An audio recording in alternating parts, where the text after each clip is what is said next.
Cordial saludo, tutora y compañeros. A continuación daremos paso a la presentación de la actividad tarea 4, identificación y conceptualización de los contratos privados en Colombia. Contratos privados. ¿Qué es un contrato? Es un acto jurídico mediante el cual una parte se compromete para con otra a cumplir una obligación. Tipos de contratos y su clasificación según el Código Civil. Tenemos el contrato unilateral. Un ejemplo de este podría ser el contrato de préstamo en uso, comodato, mutuo, préstamo de consumo, el depósito, prenda y la fianza. Contrato bilateral. Un ejemplo de este podría ser el contrato de compraventa. En este caso, es el vendedor el que se obliga a entregar y el comprador paga el precio, el arrendamiento, la permuta y el transporte. Contrato gratuito. Tenemos como ejemplo un contrato de donación, comodato, el depósito y la fianza. Contrato oneroso. Tenemos como ejemplo la compraventa, el arrendamiento o la permuta. Contrato conmutativo. Un ejemplo de este podría ser el contrato de compraventa de una casa, arrendamiento y sociedad. Contrato aleatorio. Tenemos como ejemplo un contrato de arrendamiento. Contrato de accesorio. Tenemos como ejemplo el contrato de prenda, que es el que garantiza la cancelación de un préstamo. Contrato real. Un ejemplo de este es el contrato de prenda, mutuo o préstamo o un depósito. Contrato solemne. Ejemplo de este, un contrato de hipotecas, cumplimiento de los requisitos legales. Contrato consensual. Este hace referencia a cuando se perfecciona por solo el consentimiento de las partes presentes. Por otro lado, tenemos los contratos civiles. El contrato civil hace referencia a donde nacen las voluntades de dos o más personas en un acto por el cual la parte se obliga para contar o dar, hacer o no alguna cosa. Tenemos los contratos nominados, que estos hacen referencia a todos los contratos establecidos en el Código Civil. Existen tipos de contratos como contratos de compraventa, de donación, de depósito y arrendamiento. Por otro lado, contamos con los contratos innominados, que son aquellos que no se mencionan en ninguna ley establecida, pero contienen elementos muy similares de cualquier contrato que se deben cumplir. Tenemos los contratos también innominados, que se caracterizan por su anticipicidad al no tener elementos que lo regulen para la creación.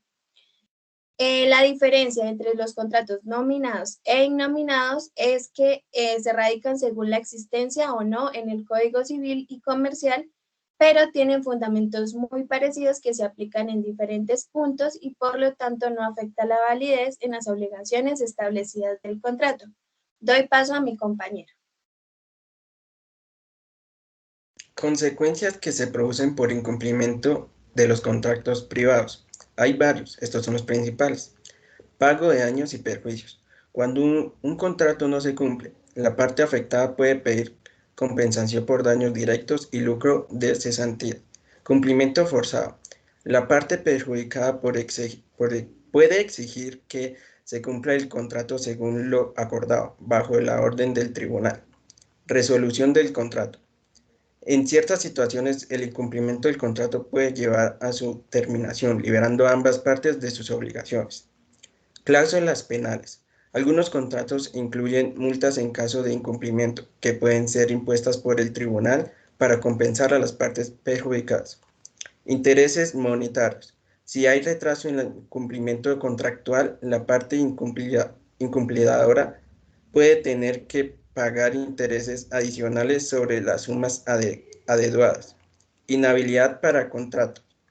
El incumplimiento repartido de contratos puede hacer que una persona sea considerada incapaz de contratar en un futuro, afectando su reputación comercial. Doy paso a mi compañero.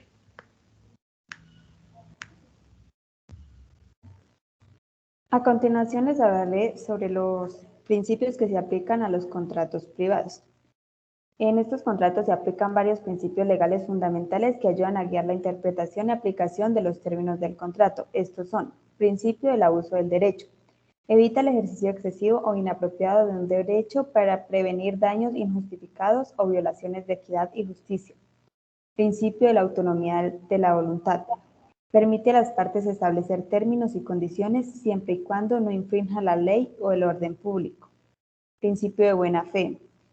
Obliga a las partes a actuar honesta y justamente durante todas las etapas del contrato. Principio de consensualidad. Los contratos se perfeccionan mediante el consentimiento de las partes sin necesidad de acciones adicionales. Principio de costumbre. Reconoce normas y prácticas comerciales establecidas por la costumbre en ciertas industrias o áreas geográficas. Principio de enriquecimiento sin causa. Evita que una parte se beneficie injustamente a expensas de otra sin una justificación válida. Principio del error común. Cuando ambas partes comparten un error fundamental sobre un hecho relevante al momento de celebrar el contrato. Principio de la imprevisión. Permite modificar o rescindir un contrato ante cambios imprevisibles y significativos que hacen su cumplimiento excesivamente oneroso o imposible. Principio de la relatividad. Establece que el contrato solo crea obligaciones entre las partes que lo han celebrado y no afecta a terceros ajenos al mismo. Estos principios son fundamentales para asegurar que los contratos privados se celebren y ejecuten de manera justa, equitativa y conforme a la ley, lo que beneficia tanto a las partes contratantes como a la sociedad en general. A continuación doy paso a mi compañera Paula.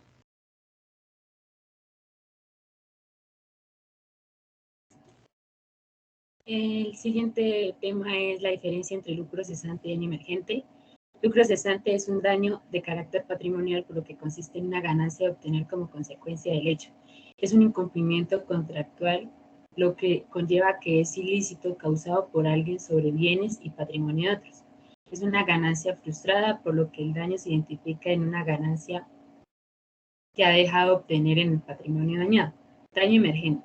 Es un daño real, verificando que la otra persona recibe como consecuencia un acto o una situación específica, y la indemnización por daño emergente corresponde al precio o valor del bien dañado. Según los daños emergentes son producidos por gastos efectivos y realizados. Un ejemplo de esto sería lucro cesante, son ganancias que deja un negocio, puede ser un restaurante, y daño emergente es el incendio en las instalaciones de dicho restaurante. Doy paso a mi siguiente compañero. ¿Qué es responsabilidad civil contractual y responsabilidad civil excontractual? Responsabilidad civil contractual es la obligación de compensar a la otra persona por los daños debido al incumplimiento del contrato. Esta responsabilidad se deriva directamente de un contrato válido y legalmente vinculante entre las dos partes. Un ejemplo es, una empresa sufre pérdida por retraso en la entrega de bienes. Responsabilidad civil extracontractual es la obligación de compensar por daños fuera del contrato. Esta responsabilidad se basa en la violación de un deber legal generalmente impuesto por la ley, como el deber de conducir de manera prudente y responsable en situaciones que pueden causar daños a otros. Un ejemplo es un accidente de tráfico causado por negligencia. Muchas gracias por la atención.